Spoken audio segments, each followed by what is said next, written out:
मिथुन राशीच्या जातकांना या आठवड्यात बुधग्रहाच्या विशेष प्रभावामुळे संवाद, माहिती, निर्णयशक्ती आणि बुद्धिमत्ता ह्यांचा उत्तम समन्वय दिसून येईल. मात्र बुधाच्या राशीस्थितीनुसार तुम्हाला चंचलतेवर नियंत्रण ठेवणे गरजेचे आहे. तुमचे विचार खूप वेगाने बदलू शकतात, त्यामुळे विचारांवर नियंत्रण आणा. त्यामुळे निर्णय घेताना सखोल विचार व तटस्थता आवश्यक आहे.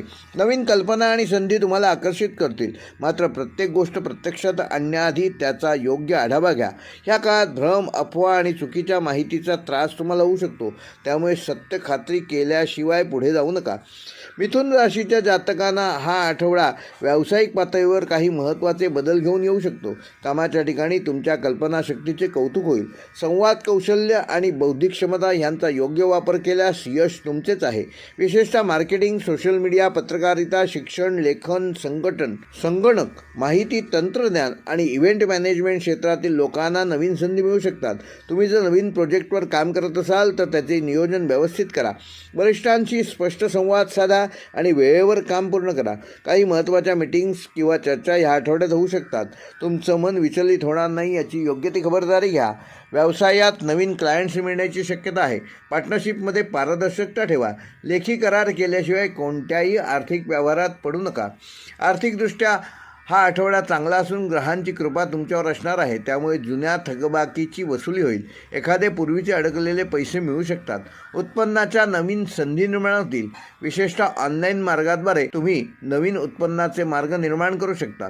मात्र त्याबरोबरच खर्च देखील वाढणार आहे. विशेषतः घरातील दुरुस्ती, तांत्रिक उपकरणे, इंटरनेट, शिक्षण किंवा प्रवासाशी संबंधित खर्च वाढू शकतात. आर्थिक नियोजन नसेल तर खिशाला चाट बसू शकतो, त्यामुळे खर्च करताना हवे की गरजेचे याचा विचार करून खर्च करा. शेअर बाजार, म्युच्युअल फंड किंवा क्रिप्टोकरन्सीबाबत गुंतवणूक करताना सल्लागाराचा सल्ला जरूर घ्या.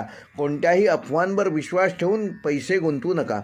या आठवड्यात प्रेमसंबंधामध्ये संवाद आणि समजूतदारपणा खूप महत्त्वाचा ठरणार असून तुम्ही जर सिंगल असाल तर एखाद्याशी ओळख वाढू शकते. पण ह्या नात्याची सुरुवात मात्र विचारपूर्वक करा.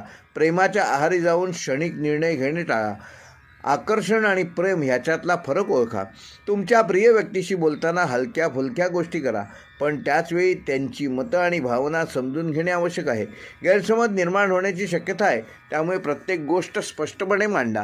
विवाहित जातकांसाठी हा सप्ताह मिश्र स्वरूपाचा आहे. जोडीदारासोबत वेळ घालवा. जुन्या वादांना विसरून एकमेकांशी पुन्हा जुळवून घेण्यासाठी हा योग्य कालावधी आहे. घरातील वातावरण हलकंफुलकं राहणार असून काही वेळा मतभेद होऊ शकतात. कुटुंबातील सदस्यांसोबत जास्त वेळ घालवा. त्यांचं ऐकून घ्या आणि आपल्या भावना त्यांना मोकळ्या